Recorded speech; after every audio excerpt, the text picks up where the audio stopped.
Back during slavery, when black people like me talked to the slaves, they didn't kill him.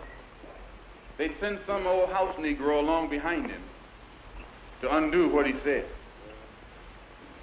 You have to read the history of slavery to understand this. There were two kinds of Negroes. There was that old house Negro and the field Negro.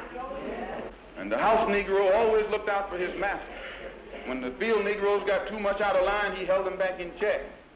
He put them back on the plantation.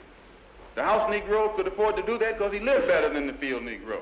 He ate better, he dressed better, and he lived in a better house. He lived right up next to his master in the attic or the basement.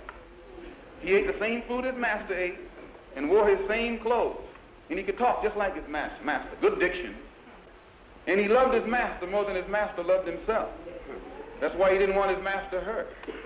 If the master got sick, he'd say, "What's the matter, boss? We sick?"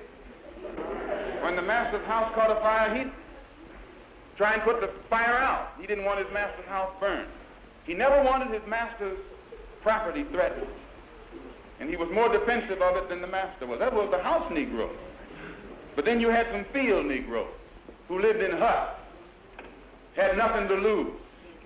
They wore the worst kind of clothes, they ate the worst food, and they caught hell. They felt the sting of the lash. They hated their master. Oh, yes, they did.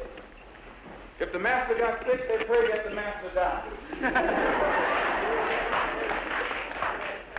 If the master's house caught a fire, they prayed for a strong wind to come along. This was the difference between the two. And today you still have house Negroes and field Negroes. Yeah.